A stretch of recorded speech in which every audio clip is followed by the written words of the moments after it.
I think he spent 2 years, 3 years, and he died in custody. This case had the potential to be solved, obviously, because I was able to solve it. That doesn't mean that other investigators couldn't solve this. They could. The reason it was solved was timing, Cedra's determination to call the homicide unit, my availability to dive into the case. Because right after this case, genetic genealogy became a very big issue in the sheriff's department, and we changed our focus to the cold cases which had genetic genealogy potential. This one didn't. So this one would have been not pushed aside, but lowered on a priority because it wasn't a genetic genealogy case. So Cedar's right. God reached down and said, let's solve this one. Due to the tireless work of Detective Dugal and the DNA evidence found in the glove that investigators preserved for over 3 decades, Cyrus Jefferson's family finally has justice. I want the families of victims who have cold cases to understand that there is a potential for solving the case in the future. I've solved many, and after that, I've solved 5 more. So that's very rewarding for all those people who had gotten no closure for many years, and now the case comes to fruition and they find somebody, or we know who the suspect is. Sometimes in cold case, your suspect is deceased. That happens. It's happened to a couple of those 5 I solved. And sometimes they're still alive and doing well. And you would never guess they committed a murder 20 or 30 years ago.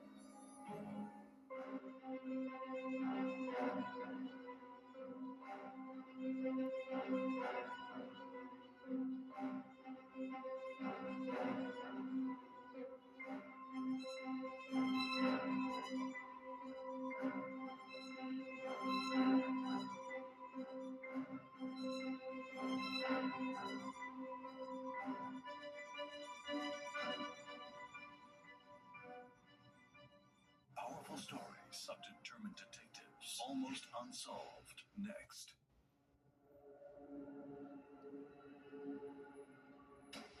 In a quiet, well-to-do suburban neighborhood, a family is found dead.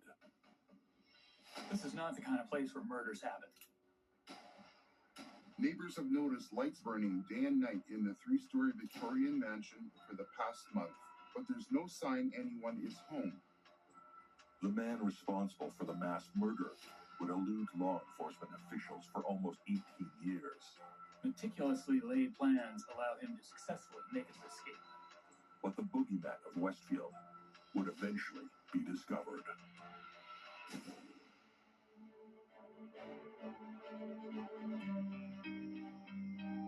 unsolved ones, we have to stand up and approach these cases in a way outside the box. Let the world know there's those out there that did commit a murder, and there are people that are coming after you. There's just a lot of good people trying to do the right thing. Because it's something that you have to be passionate about. Solve this. Bring some peace to the family at least. Just doing my job.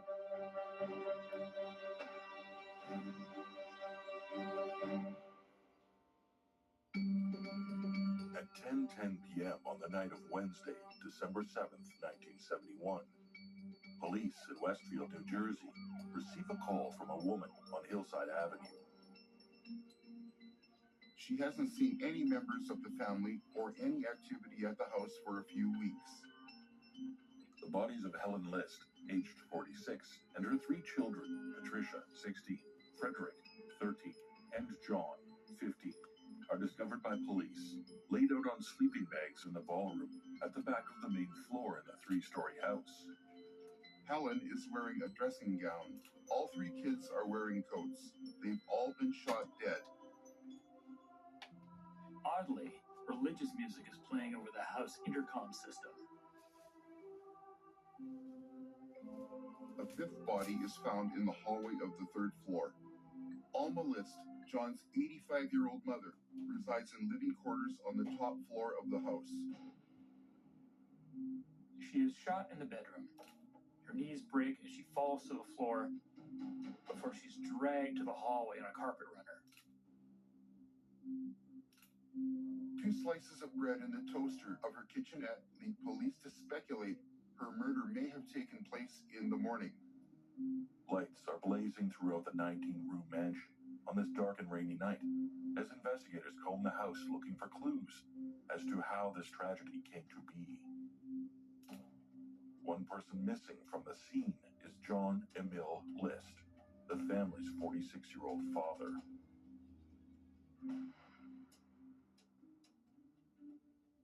In a filing cabinet, police find 2 guns and a 5-page letter, handwritten on yellow-lined paper. It's addressed to the pastor of the Lutheran church the family belongs to. The letter to Reverend Rowinkel is confessional. It leaves no doubt to the fact that it's List's family laying on the floor in the ballroom. It's dated November 9th, 1 month ago. The family's blue 4-door Chevrolet is missing from the house. A 50-state alarm is issued, citing John Emil List as wanted for mass murder. It goes to every FBI field office, every post office, and to other law enforcement agencies across the country.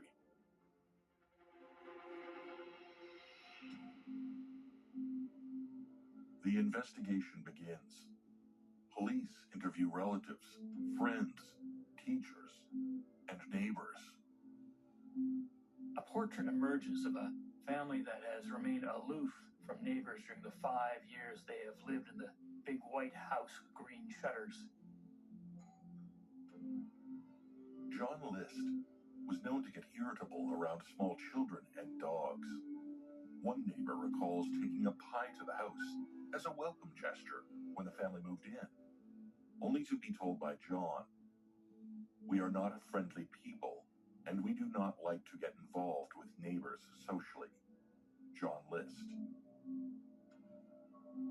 But a physician who lives next door to the Lists thinks the family seemed normal in a neighborhood where executives can move in and out without making friends. He recalls List playing baseball with the boys in the backyard and driving them to Little League games. To the neighbors, Helen List is the most mysterious member of the family. Someone who's rarely, if ever, seen outside. Someone who's been deemed an extreme recluse. The neighbor across the street tells police that she hadn't seen Helen since the family moved in 5 years earlier. While the Lists' neighbors may have varying views about the family, they would likely all agree on one thing: nobody really knew them very well. The List children are popular and active in youth groups. 16-year-old Patricia attends Westfield High School, where she's a keen participant in drama productions and has had starring roles in school plays. But Pat, as she's known to her friends, is frequently absent from school. They've heard it's because her mother wants her to cook at home. They'd hear stories about Helen, but never from Patricia herself, who would become silent when asked about her parents. Her brothers, Frederick and John, attend Roosevelt Junior High. It's across the street from Redeemer Lutheran Church, the church the family goes to. The church is the center of their social lives. John List taught Sunday school there.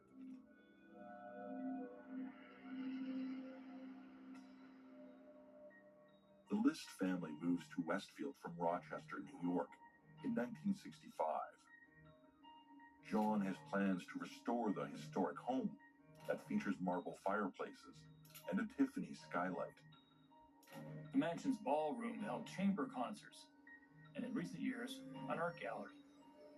But once the Lists occupy the house, the ballroom is virtually empty. In fact, the whole house is sparsely furnished. John List, an accountant by profession, was riding the crest of an economic wave when he purchased the $90,000 house in 1965. It's an affluent neighborhood, home to executives and professionals. At the time, he was the vice president of the First National Bank of New Jersey, on an equal footing professionally with other homeowners in the neighborhood. The First Federal Savings and Loan Association of Westfield gives him a substantial mortgage, feeling he can handle it. List moves up the executive ladder, taking a position a short time later with the American Photographic Corporation of New York City. He's making $23,500 a year. That's equivalent to $160,000 today. But things begin to take a downturn for him.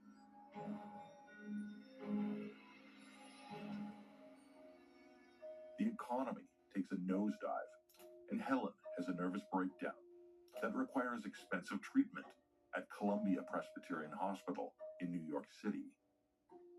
List finds he needs a second and then a third mortgage on the house to put food on the table and keep up with all the bills. Dreams of restoring the house are long gone. List changes jobs again, going to work in January of 1971 for the State Mutual Life Insurance Company of America, but his salary is half of what he was making previously. His mother, Alma, has $200,000 in savings. He begins skimming money from her bank account to cover his 3 mortgages. $200,000 is a lot of money in 1971. Close to $1.5 million today. Despite all that money, she may not have even known about the situation. Desperate to save face about their financial difficulties, List keeps the grim reality of their circumstances from everyone, including his family. The principles of self-reliance and the Protestant work ethic he learned growing up in a strict religious home forbid him from showing any signs of weakness or failure. You could argue his psychology was reflective of the time. Rigid gender roles in post-war America called for the man to be the protector and provider for the family. By November of 1971, List is an independent agent for the insurance company he had begun working for in January. As such, it would be up to him to go out and find clients. But he's been staying at the train station during the day, reading the papers, napping, letting his family think he's at work.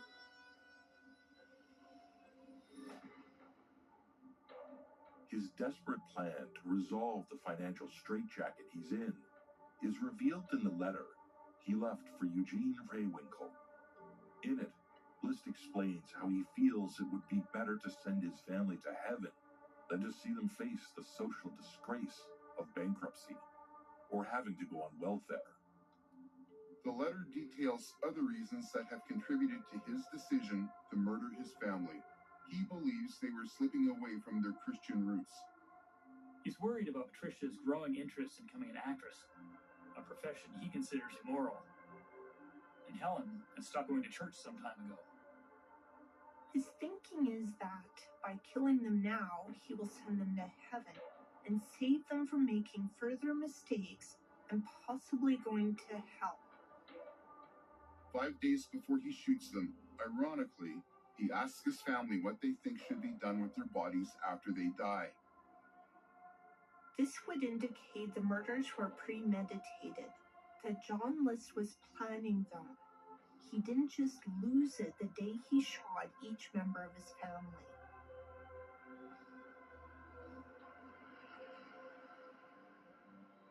The 2 guns used in the murders are a 9mm from 1918 and a .22 caliber Colt revolver. He bought new ammunition and went to a range to practice. Helen, Patricia, and Frederick are each shot once in the head. John, the eldest son, suffers 10 gunshot wounds to the head and chest, either as a result of struggling or trying to escape. On Friday, December 10th, 2 days after the discovery of the bodies in their dilapidated mansion, the family car is found 40 miles away in the parking lot of John F. Kennedy International Airport in Queens, New York. It had been ticketed on November 10th, 1 month earlier. Police now know when List fled, but figuring out where he has gone from one of America's busiest airports seems like an insurmountable task.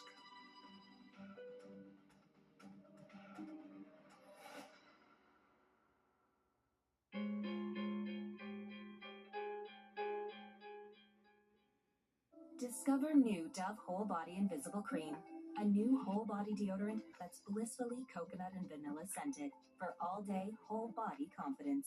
It's Dove Care, made for anywhere. Try new Dove Whole Body Deodorant. There has never been a better time to join AARP. This special offer gives you exclusive access to hundreds of AARP discounts, programs, and services that will add real value to your life. As a member, you can get discounts on glasses and eye exams, save on prescription drugs not covered by Medicare, but you can also save on travel, hotels, restaurants, concert tickets, and so much more. I didn't know that. AARP helps members access exclusive benefits like Medicare supplement insurance, even auto insurance. We can use that.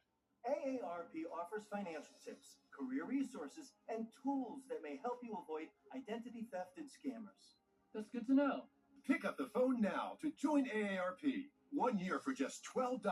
That's 25% off the regular membership price. You'll even get a second membership included free. And you'll receive AARP the magazine filled with information and articles important to you. Plus, you'll get hundreds of benefits and an additional free gift if you call now. And you don't have to be retired to join AARP. You can join at 50 for instant access to many member benefits. For 60 years, AARP has fought to protect your Social Security, Medicare, and more. That sounds good to me. Now you know how AARP helps people like us take on today. So don't miss your chance to join now. Call or go online now to take advantage of this special offer. 1 year for just $12.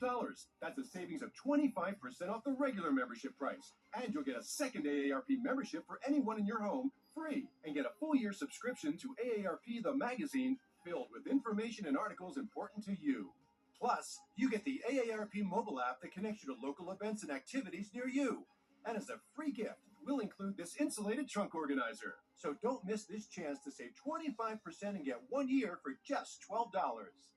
Call 800-400-9312. Spot Pet Insurance Plans help pet parents focus on the moments that matter and worry less about unexpected vet bills. From puppyhood and beyond, Spot can cover up to 90% of eligible vet visits. Visit spotpet.com to get a free quote. Summer in Britain. It's a very beautiful, magical place. Sorry?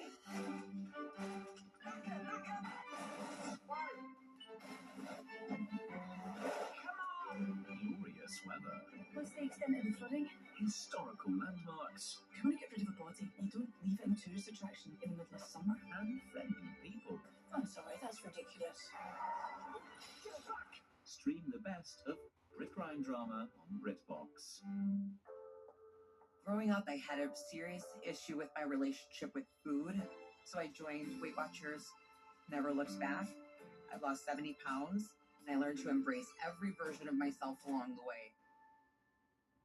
This right here is confidence in a bottle. It makes me feel so much more confident than I've ever felt. They are some of the hottest videos on social media. Those videos claiming to instantly get rid of bags under your eyes. Annette Figueroa is here to tell us why she says this one is for real. This one is for real, and I'm so excited. We even have a video, and all he uses is a small amount on a clean, dry face. And what it does is it tightens and lifts the appearance of bags underneath your eyes. And I did this to my father. We were at home, so we applied it to his under eye bags. And let me tell you, we were so excited. In under 10 minutes, they visibly disappeared from view. And now it is literally part of both of our daily routines. And not only does it work on the bags, it works on the appearance of crow's feet, fine lines, and wrinkles. At our $14.95 price, it's the best way to try Plexiderm and see it work after your first application. Your solution is at plexidermtrial.com or call the number on your screen. Every home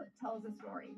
These aren't just any scenting products. These are Hotel Collection cold air diffusers. From the living room to the bedroom, this is the touch that truly sets it apart. Now available for you at hotelcollection.com.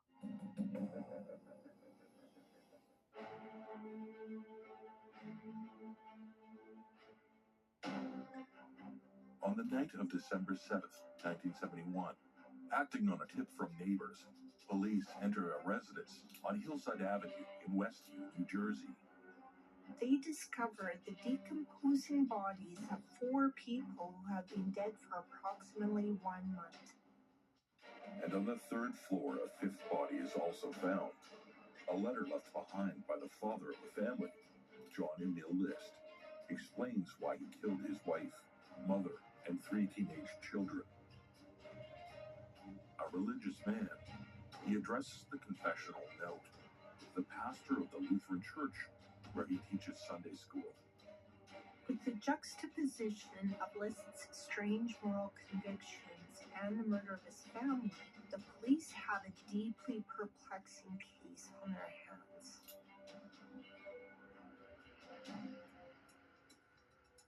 Two days later, on December 10th, John List's car is found in the parking lot at John F. Kennedy Airport in New York.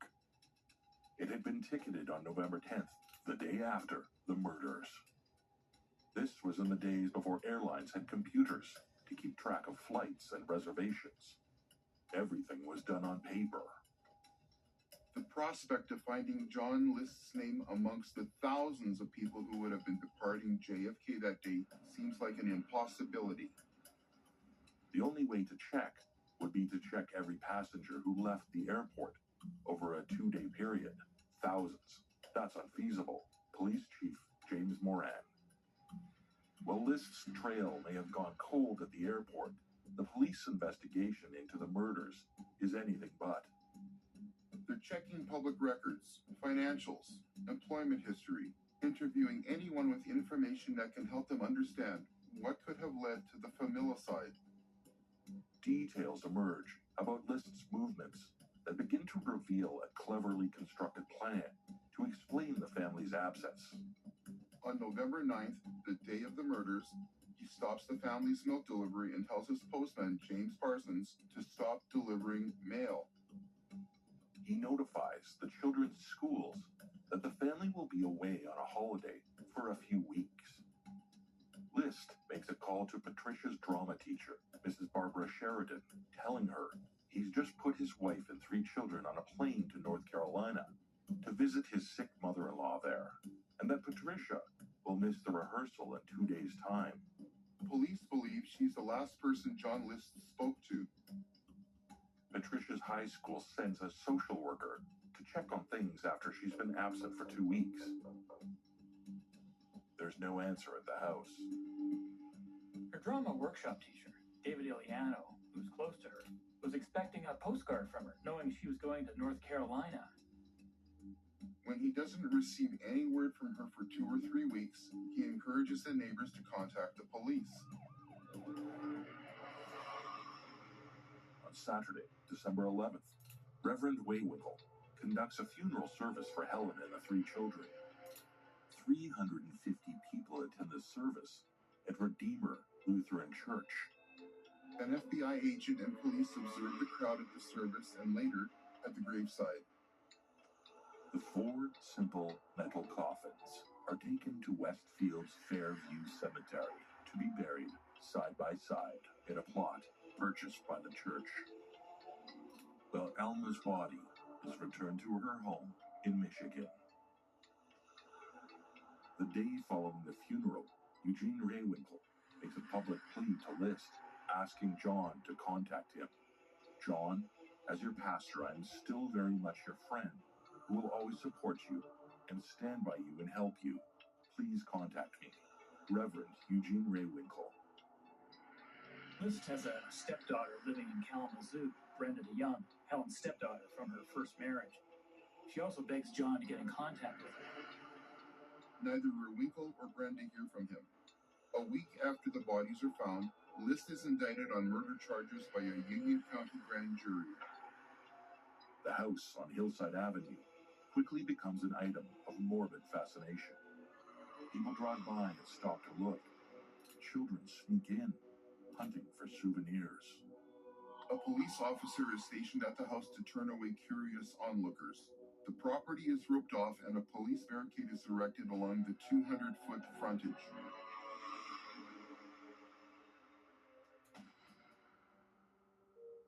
John Emil List was born in 1925 into a German Lutheran family that had settled in Frankenmuth, Michigan in the late 1880s. He is the only child of Alma and John Frederick List. His mother is domineering and overprotective of her son. John is indoctrinated with the principles of his parents' faith from a young age. In 1943, just before he turns 18, he joins the Army for the duration of World War II and serves as a second lieutenant. Afterwards, he earns a bachelor's degree in business administration and a master's in accounting from the University of Michigan in Ann Arbor. List meets Helen Morris Taylor, a widow who has recently lost her husband in the war and who has a young daughter named Brenda.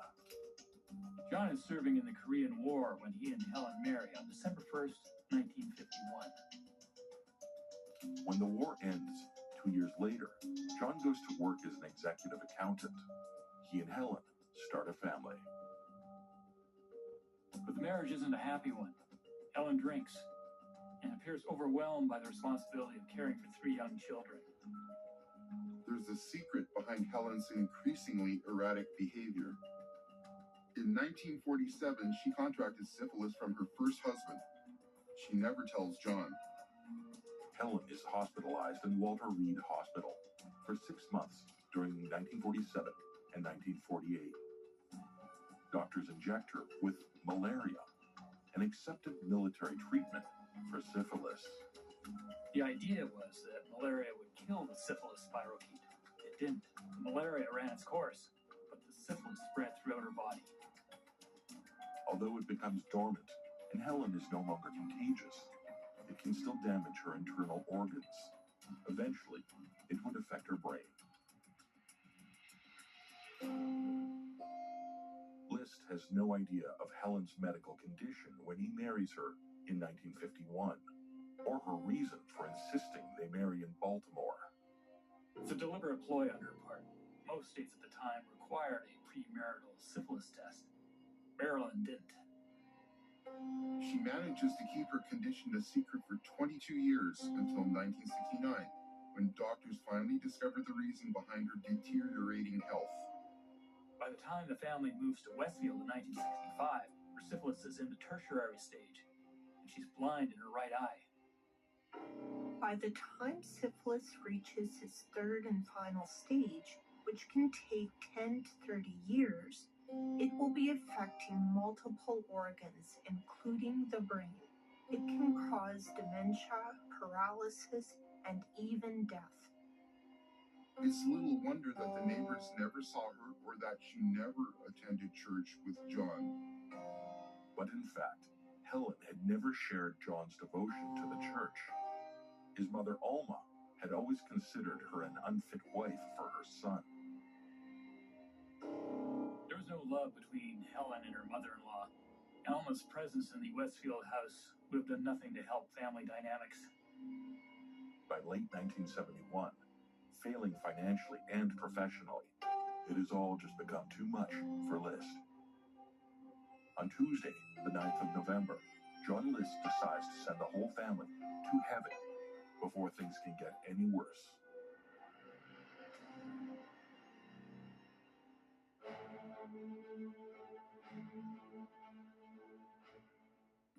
You may be eligible for a Medicare Advantage plan if you are turning 65, have limited income, or you're moving. See how a WellCare Medicare Advantage plan could get you some big benefits, including this all-in-one WellCare Spendables debit card to use for over-the-counter health items. Find out how easy it is to get all of your original Medicare coverage plus extra benefits. You could have medical coverage, coverage for prescription drugs, dental, vision, and hearing, and the WellCare Spendables debit card to make getting the coverage you need more convenient. The WellCare Spendables debit card can be used for over-the-counter health items. And here's more good news. You can get a WellCare Medicare Advantage plan with a $0 or low monthly plan premium. How can WellCare offer all of those benefits for a $0 or low monthly plan premium? It's simple. Medicare Advantage and Medicare Part D prescription drug coverage are important parts of Medicare. WellCare has a contract with Medicare to offer and provide these important options to you.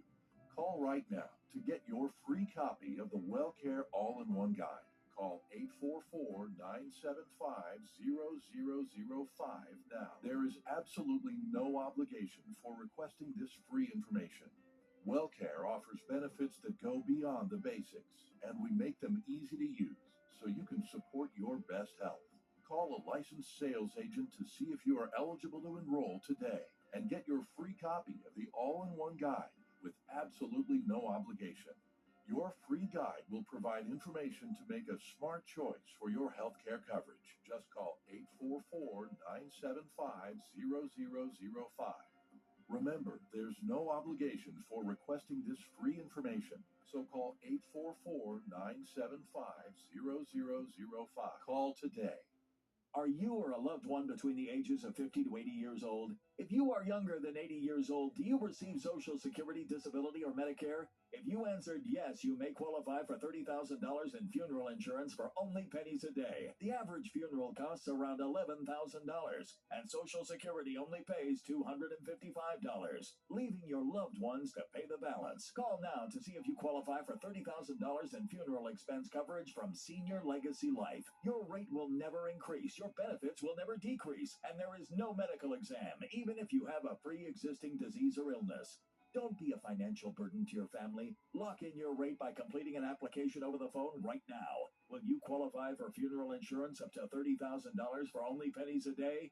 Find out by calling Senior Legacy Life. Call 1-800-300-3341 to speak with a licensed insurance agent. That's 1-800-300-3341. Attention, consumers who have used the heartburn medication Zantac between 1980 and 2019. The prescription and over-the-counter medication Zantac has been linked to cancer. Ranitidine may break down into a probable human carcinogen, NDMA, which has been linked to cancers of the liver, kidney, pancreas, esophagus, stomach, bladder, breast, prostate, and colon. Zantac was recalled and pulled from the market in 2020. Several manufacturers of the heartburn medication Zantac have already entered into settlement for consumers who have developed cancer using these medications. If you or a loved one took the heartburn medication Zantac and were recently diagnosed with cancer, you may be entitled to substantial compensation. Call now to see if you qualify. Call 1-800-300-6499. That's 1-800-300-6499. 1-800-300-6499. What happens in Vegas stays. Not anymore. Play Quick Hit Slots, the free-to-play mobile slots game that everyone is playing from coast to coast. Download Quick Hit Slots for free and get a 6 million coin bonus. Make every day a winning day. I tried a bunch of different probiotics before seed. And they didn't help. It addressed my bloating and my irregularity. It's really helping my daily bowel movements and keeping me pretty regular. I started feeling better and less bloated, felt flatter, lighter. I just keep going back to see because it actually works.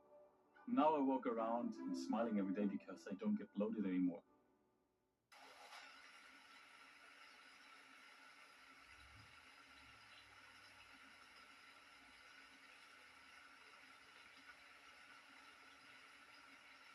Calm. Download the free app now. Coming up next on True Crime Network.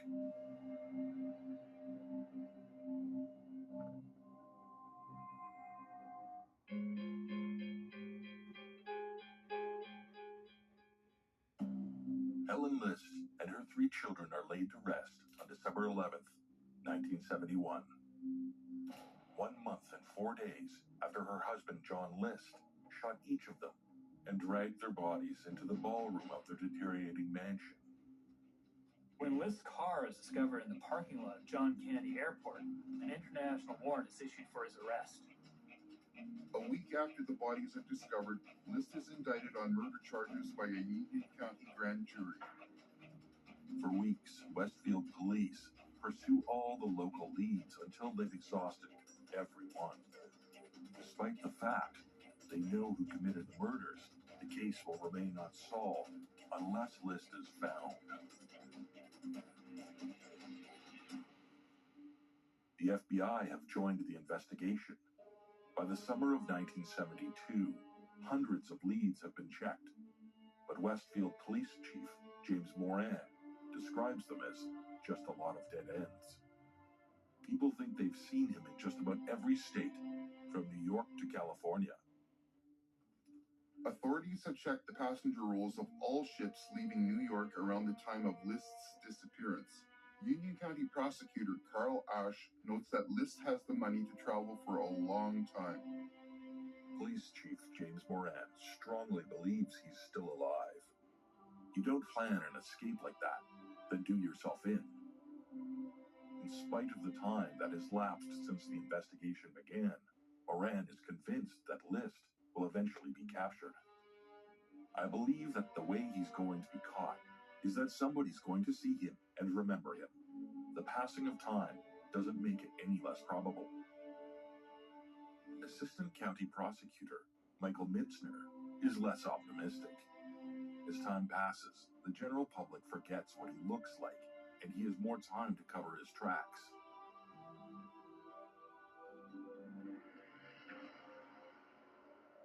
The media keep the story alive, publishing stories on the anniversaries of the murders, hoping someone will come forward with new information. Wherever John List is, he is still escaping detection. When Westfield Police Chief James Moran is set to retire in December 1986, he has never stopped carrying a wanted poster of List in his pocket. It's been 15 years now since the murders. Over the years, the FBI has had over 20 agents working on the case.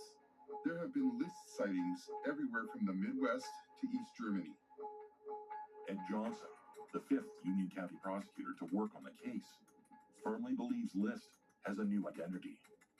Johnson is focused on List's religious convictions, what he calls the warped sense of Christianity that allowed the one-time Sunday school teacher to commit the meticulously planned crime.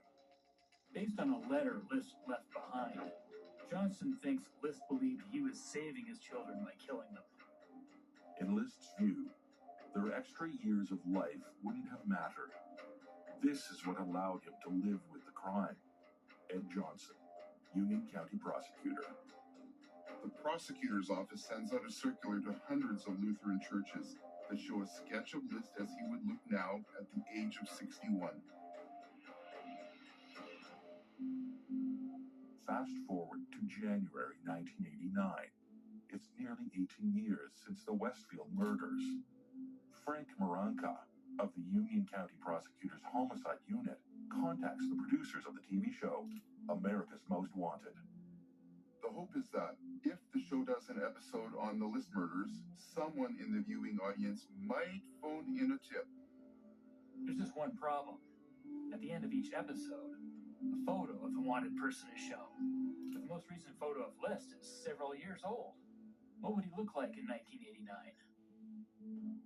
The show's host, John Walsh, had encountered the science of forensic sculpting a few years earlier when he met forensic reconstruction artist Frank Bender.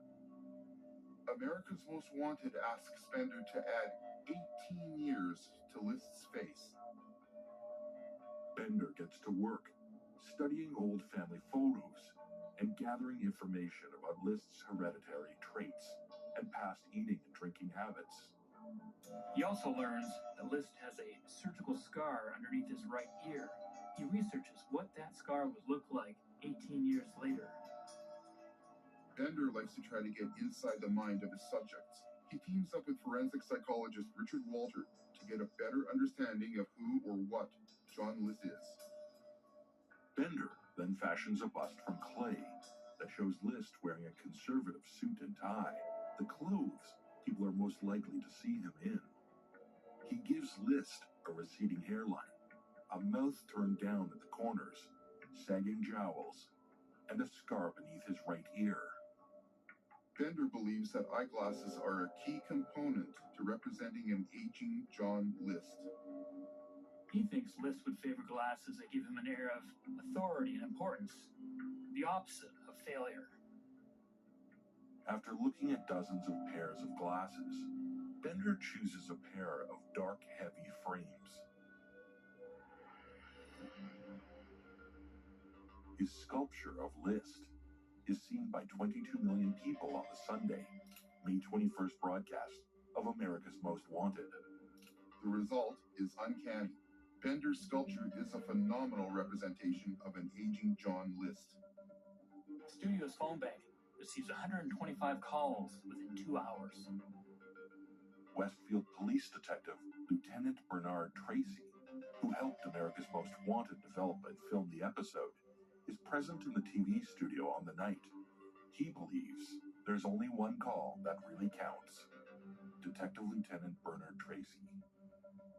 In Aurora, Colorado, 15 miles east of Denver, Wanda Flannery and her daughter watch the broadcast. She asks her son-in-law to call the televised number for reporting tips. She has some information for them about a man named Robert Clark.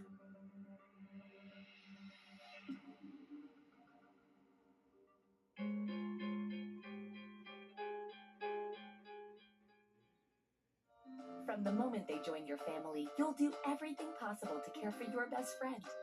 Spot Pet Insurance helps pet parents focus on the moments that matter and worry less about unexpected vet bills. With plans that can cover up to 90% of eligible vet visits, Spot Pet Insurance has you covered from puppyhood and beyond. Your best friend makes every moment special. Spot is here to help ensure you'll have a lifetime of moments to celebrate together. Visit spotpet.com to get a free quote today. Everyone warned me about credit cards, but I found the Chime Credit Builder card and was able to build my credit with no annual fees or interest. My score went up over 60 points, and I bought my first car. My next goal, a 700 credit score. Join me at Chime.com. It wasn't always like this. Dryness made sex painful and awkward, but Reverie's vaginal moisturizer brought back the spark. Thousands of women have restored their vaginal moisture. Join them at Reverie.com. For too long, high-quality diamonds have been too expensive. With 70 years of fine jewelry experience, Ross Simons knows luxury and value. We now offer lab-grown dream diamonds you can actually afford. Discover real brilliance at fabulous prices. Luxury or value? Why choose? Explore the lab of luxury at rosssimons.com. This is an important message for women who receive birth control injections or injections to alleviate pain from endometriosis. If you or a loved one received injections of the birth control Depo-Provera or Depo-Sub-Q Provera 104 and later suffered a brain tumor or died due to complications of a brain tumor, call the Victims Justice Group now. You may be entitled to significant money damages. A recent study revealed a significant risk, more than 5 times the increased risk of intracranial meningioma, which is a tumor that grows in the membranes that surround the brain. If you or a loved one received birth control injections of Depo-Provera or Depo-Sub-Q Provera 104, or received injections of Depo-Sub-Q Provera 104 to help alleviate pain from endometriosis, and were later diagnosed with a brain tumor or died due to complications of a brain tumor, call our helpline now. There are strict deadlines to file a claim. Don't delay. The Victims Justice Group is here to help you get the justice you deserve for your pain and suffering. Call 1-800-893-6985. That's 1-800-893-6985. What's up, guys? I'm Scott Disick, and welcome to my home.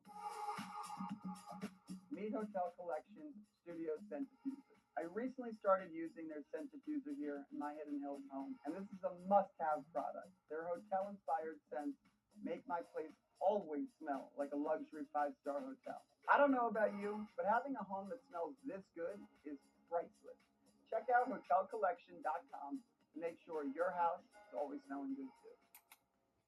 Powerful stories Case goes cold, but it's never forgotten. of determined detectives. We need to find out what happened. I'm going to solve this. The gut justice against all odds. Almost unsolved. Next on True Crime Network.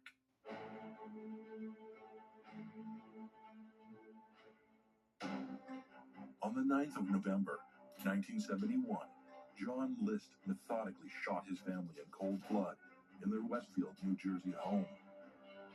His car was found at John F. Kennedy International Airport a month later. He has eluded authorities ever since. On the evening of Sunday, May 21st, 1989, 22 million television viewers watched the story of the List murders on America's Most Wanted.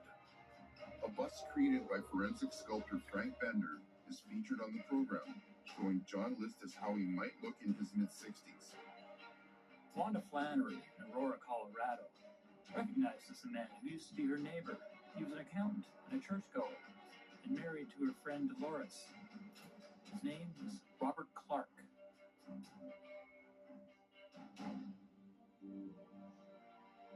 She tells authorities that the Clarks moved east to Richmond, Virginia 2 years earlier.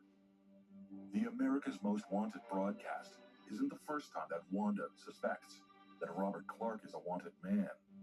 An avid reader of supermarket tabloids, she'd pointed out a story about John List to Dolores 2 years earlier. But Dolores refuses to believe that her husband, Bob, could be a fugitive mass murderer.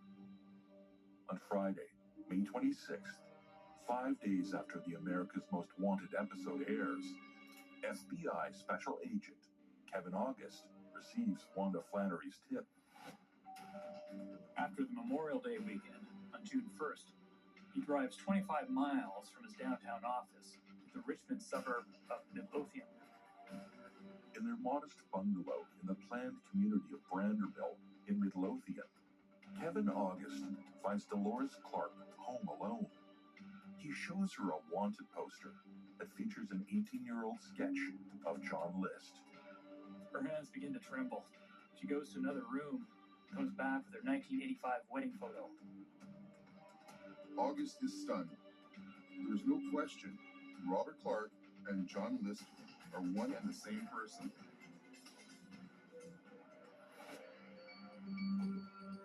On November 10th, 1971, List walks away from the carnage in his 19-room mansion and drives to John F. Kennedy International Airport, where he leaves his car and takes a bus into New York City.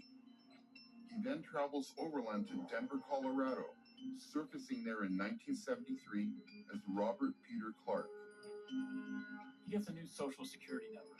He finds a job as a fry cook at a hotel and gets a job as an accountant at H&R Block.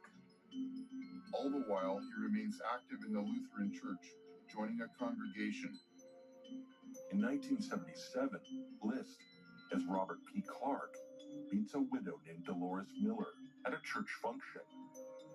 He marries her in 1985, and they remain in Colorado until February 1988, when they move to Richmond, Virginia. On June 1st, 1989, 9 days after the America's Most Wanted episode airs, FBI agents walk into the Richmond accounting firm where Robert Clark works. He refuses to acknowledge he is John List. Nevertheless, he goes quietly with the agents.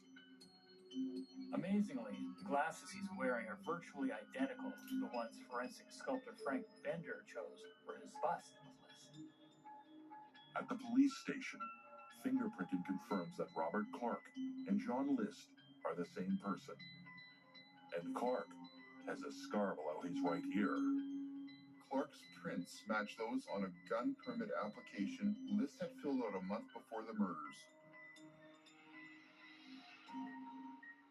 A month after his arrest, List is transported from Virginia back to New Jersey. Still refusing to identify himself as John List, he signs the extradition document as Robert Clark. List may have clung to his deceptive strategies for so long that by now he finds it impossible to let his guard down. Or he might hope he can deceive the police about his identity. On July 9th, 1989, John List is arraigned in a New Jersey courtroom for the murders of his mother, his wife, and his 3 children. He pleads not guilty. His bail is set at $5 million. His trial date is set for December 4th. He's incarcerated in Union County Jail in Elizabeth, New Jersey, a few towns east of Westfield, while he awaits the start of his trial. Sometime after his arrest, List is examined by psychiatrist Dr. Stephen Simring. Simring reported that List showed no evidence of anything that approached genuine remorse. He's a cold man, psychiatrist Dr. Stephen Simring. At the pre-trial hearing, List's letter to Pastor Raywinkle is released after the Superior Court judge allows it as evidence, denying a motion by the defense that the document is protected by the priest-penitent privilege. The whole story is about to become public.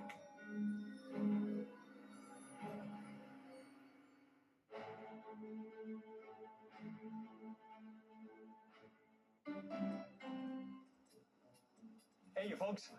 Matt McCoy here to talk about the AARP auto insurance program from the Hartford and why people love it so much.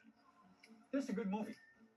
Looks like it got a 94% thumbs up. Now, that's pretty high.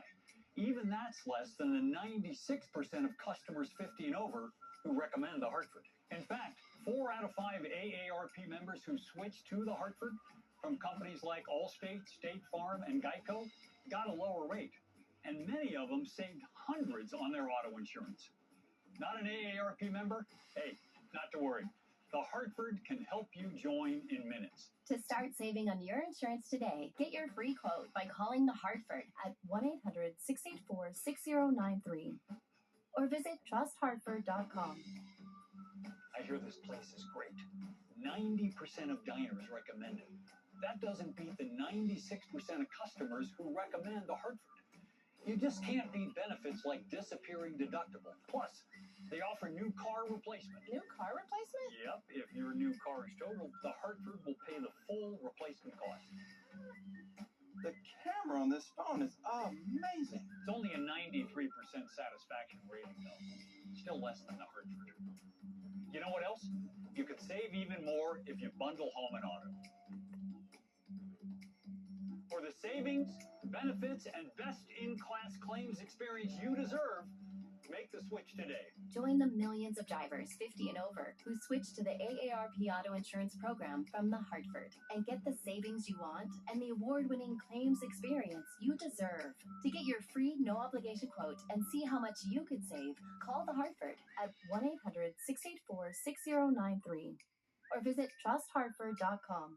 The Bucks got your back. Hi, Grandma. I played baseball today. Oh, that's great. What position did you play? First base. That's what Grandpa used to play.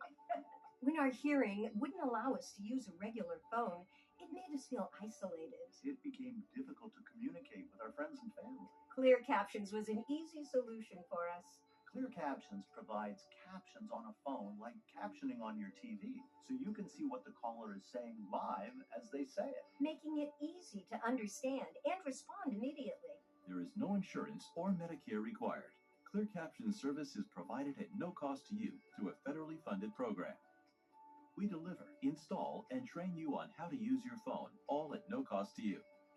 Give your loved ones the independence and connection they deserve. Call now to see if you qualify to get a Clear Captions phone at no cost to you. Call 1-800-921-4979. That's 1-800-921-4979. I had lost about 50 pounds and kind of stalled. And then a friend had said, you ought to look at Weight Watchers Clinic. The combination of Weight Watchers and weight loss medication has changed my life. It's a different body, a different world. Guys, it's like Dave was made for me. No drama, no games. Who? Oh, I know Dave. The best? Let me see a pic. A banking app? The banking app for everyday people. Dave gives you what those other guys don't. There's no overdrafts or late fees. You could get extra cash when you need it. Okay. I'm with it. I think I found the one. There's an easier way to bank and get up to $500 in 5 minutes or less when you download Dave. I have bad bunions. Future me. And no bunions. How? Lapiplasty corrects bunions at the source. Lapiplasty. Learn more at lapiplasty.com. Risks include infection, pain, and loss of correction. They are trying to shut down this legal loophole to get 100 milligram generic Viagra or 20 milligram generic Cialis delivered to your door for just 87 cents in less than 2 minutes. Do this. First, scan the QR code to go to getfridayplans.com. Then, you select if you need generic Viagra or Cialis, the quantity you need, and the dosage. I'll pick 100 milligram, thank you very much, and then their system will see if you qualify. Give it a second to find the best deals, and boom. Look at that. 87 cents for each 100 milligram generic Viagra tablet. 20 milligram Cialis is the same price. The prescription and shipping are free. Scan the QR code to go to getfridayplans.com and see for yourself. Don't wait. Scan the QR code or go to getfridayplans.com now.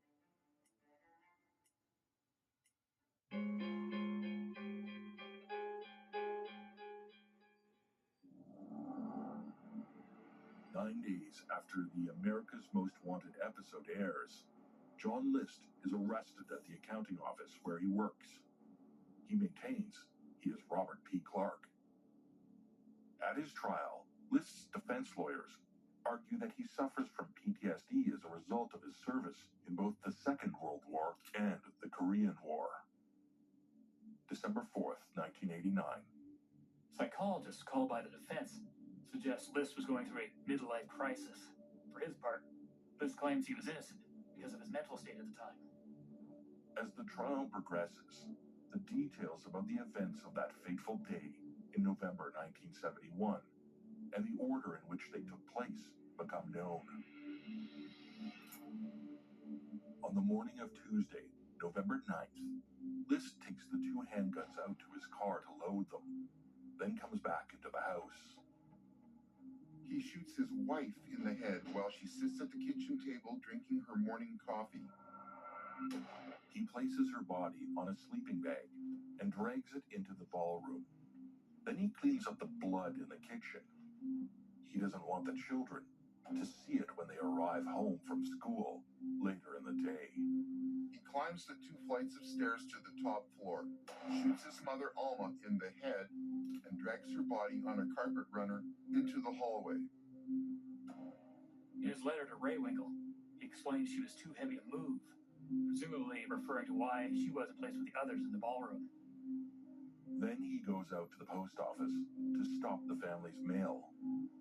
At the bank, he cashes in $2,100 worth of his mother's savings bonds. Returning home, he makes himself a sandwich. It's lunchtime. He's hungry. He writes notes to the children's schools, letting authorities know that the family will be away on holiday for a few weeks in North Carolina, and asking for Patricia, Frederick, and John to be excused from classes.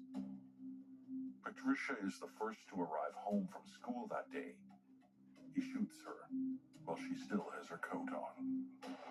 Youngest son Frederick arrives home next and meets the same fate. Each of them is shot in the head, either with the 9mm pistol he had bought as a souvenir of World War II or the .22 caliber target pistol. But when eldest son John, his favorite and his namesake, arrives home, List has an unexpected fight on his hands. Whether John Jr. struggles with his father or makes an attempt to escape, List ends up firing 10 slugs into the boy's head and chest using both guns.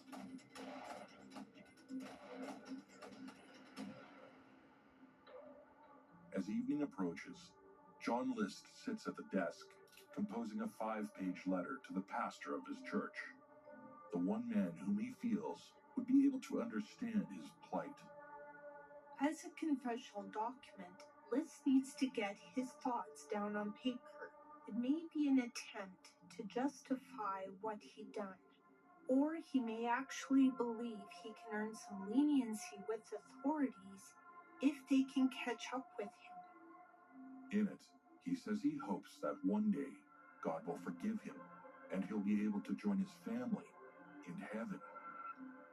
That night, John List sleeps in the house in which he'd slain his family and laid their bodies out in the ballroom. The next morning, he turns on the lights throughout the mansion, lowers the thermostat to keep the house cool, and tunes the radio to a religious music station, piping music throughout the house over the intercom system. Then, he walks out the door. The house would burn down a few months later. The cause of the fire is never determined.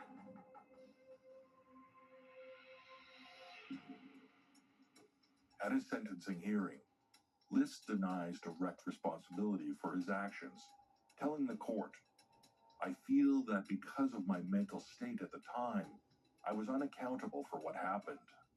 The judge is not persuaded, saying John Emil List is without remorse and without honor.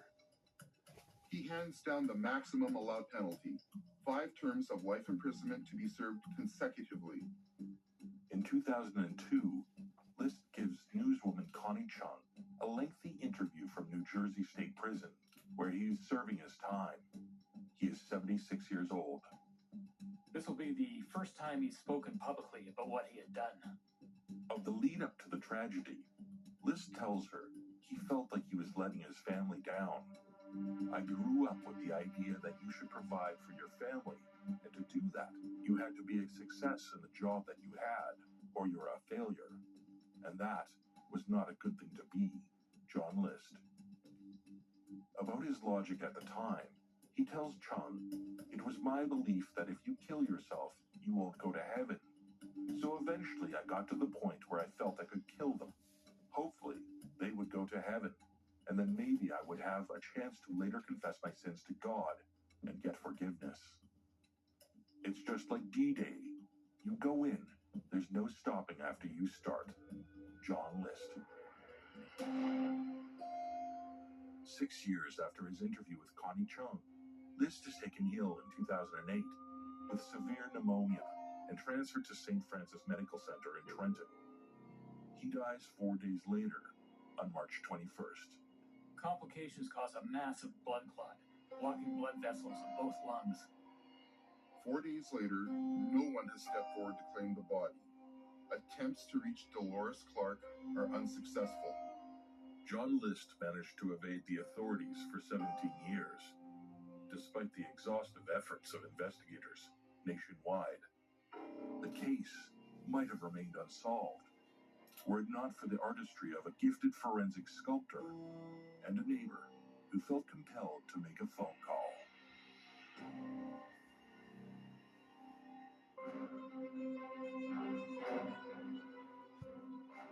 Yeah, it's over now. It's over now.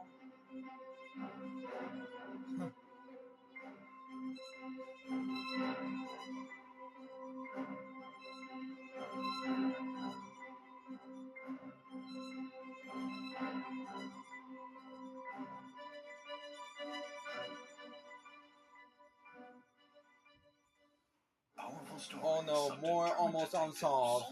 Almost no. Oh, I do not want to this one. Is there audio? Oh, another more almost. Oh no, this is a no. This it.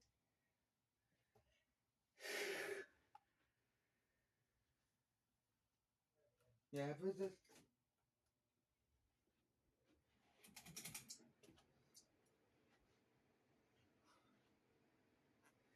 Here's Garfield. Yeah, this is a.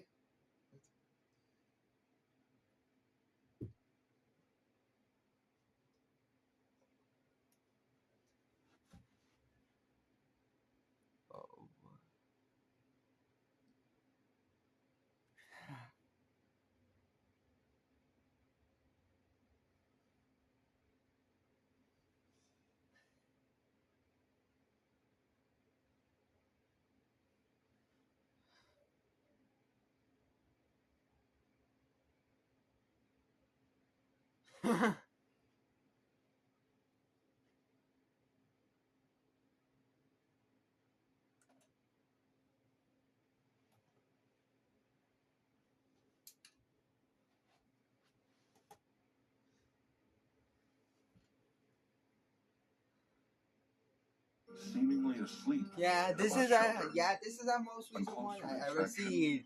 I ever see this one. I ever seen. I know. No, I have this one has been released in the most recent one I ever seen. The most. I know. The. Okay, that's it for the video. What was unusual was his pants had been taken off. At this time, they didn't know whether he had taken his pants off himself or